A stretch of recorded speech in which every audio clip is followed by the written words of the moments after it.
Salut à tous, comme d'habitude partagez la vidéo et lâchez un pouce bleu, ça aide énormément la chaîne à gagner en visibilité. Et si vous voulez soutenir, c'est possible sur Utip, gratuitement en regardant des pubs ou en devenant Fire Tipper si vous pouvez vous le permettre. Aujourd'hui nouveau Throne of Game, cette fois-ci en mode présentation sur The Last of Us premier du nom, sans spoil.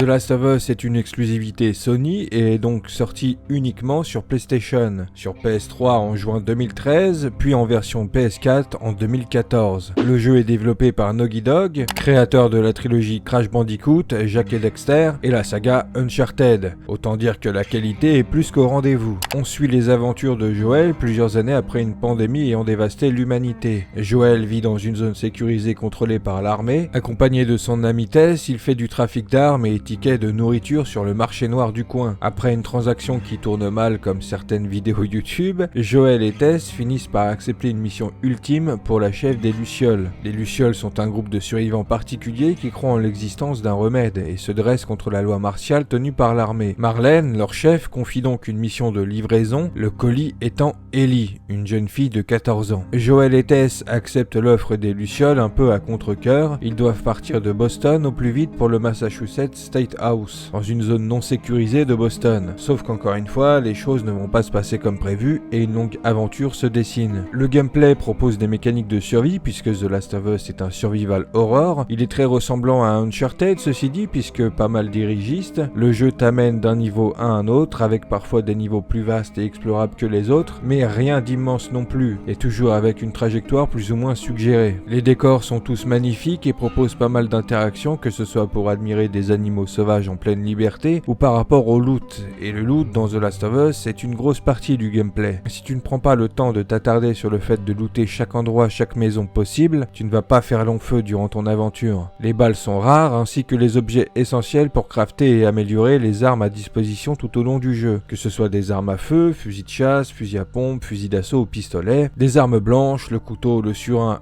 et l'arc, ou bien encore pour finir les armes de mêlée qui se dégradent à force d'utilisation, comme des tuyaux métalliques, des planches, des battes de baseball et des machettes ou haches. La grande majorité de ces armes à disposition sont, comme je le disais, modifiables, et pour les modifier il faudra constamment faire attention à prendre des boulons qui font office de monnaie. Mais il y a aussi d'autres ressources nécessaires telles que du chiffon, de l'alcool, des explosifs ou du sucre, qui elles servent à fabriquer des kits de soins, des cocktails molotov, bombes ou autres fumigènes. Donc j'insiste, looter c'est vraiment le nerf de la guerre dans The Last of Us. Non seulement looter vous permettra de mieux survivre, mais en plus vous trouverez plus facilement les nombreuses lettres ou magazines qui amènent un peu plus de lore à l'histoire. Comme dans les Uncharted, le joueur est amené à affronter pas mal de fois des factions d'ennemis armés ou bien décidés à nous faire la peau, mais aussi bien évidemment les infectés. Après tout, c'est la particularité de cette licence, on évolue dans un monde où une infection a transformé la grande majorité des humains à la manière d'une infection zombie. Venant à la base d'un champignon parasite, il est donc plus logique et sensé d'avoir plusieurs mutations à l'infection qu'à comparaison à du zombie classique, on va dire. On a donc les infectés basiques dont le corps vient à peine de mourir. Ceux-là sont plus rapides et ressemblent vraiment à des zombies. Mais on a plusieurs autres types d'infectés, dont un en particulier que vous allez apprécier autant que moi, les cracklers. Ils sont, comme vous pourrez le constater, aveugles, mais à défaut, entendent plutôt bien. Donc si vous faites du bruit, c'est foutu. En revanche, si vous êtes parfaitement discret, vous pourrez facilement vous faufiler entre plusieurs cracklers sans être une seule fois embêté. Je me souviens de la première fois que j'ai commencé The Last of Us. Étant un grand fan du studio et plus particulièrement d'Uncharted, je voulais vraiment rentrer dans ce jeu dont tout le monde parlait. Mais j'avoue avoir mis des années avant de le recommencer et de le finir. Comme je vous le disais plus tôt dans la vidéo, je ne suis pas le genre de joueur qui aime se faire des frissons devant un jeu d'horreur. Alors bien sûr, The Last of Us n'est clairement pas l'un des jeux les plus difficiles à vivre en termes d'horreur, mais la situation et l'ambiance suffisent largement à faire en sorte de remplir mon froc. Et j'ose penser que je n'ai pas été été le seul dans ce cas-là en jouant à The Last of Us. Au-delà de son gameplay très immersif dans l'aspect survie du jeu, pour moi l'un des gros points forts c'est le son, les musiques bien évidemment, mais surtout les sons du jeu, de l'environnement, et en particulier des infectés. Encore aujourd'hui j'ai un très bon souvenir du son que produit un crackler, et clairement ça me ramène forcément à ces moments de tension, d'épouvante devant mon écran manette en main. Mais avant toute chose, ce qui m'a marqué avec The Last of Us c'est son histoire, et c'est justement pour cette histoire que j'ai vaincu ma peur pour avancer dans le jeu, et je n'ai pas du tout été déçu, cela valait vraiment le coup. Quand je me suis replongé dans le jeu, j'ai fini par atteindre le niveau qui m'avait fait abandonner l'aventure quelques années plus tôt, et à ce moment-là je pensais être quasiment à la moitié du jeu, alors qu'en vérité je n'étais encore qu'au début. C'est pour vous dire à quel point j'ai été plus qu'agréablement surpris tout au long de cette aventure. À travers Joel et Ellie, on passe par plusieurs émotions, plus on avance et plus on se sent concerné par ce qui leur arrive, et croyez-moi il s'en passe des choses, bien au-delà de ce que je pouvais m'imaginer, encore une fois. Avant de conclure, j'aimerais parler et surtout saluer les performances capture effectuées pour le jeu, avec les acteurs comédiens exceptionnels que sont Troy Baker qui joue Joel, un grand bonhomme du doublage américain. Il a participé à tellement de jeux vidéo, je vous invite à aller découvrir tout ça après la vidéo. Vous serez surpris franchement, et vous l'avez récemment vu dans Death Stranding.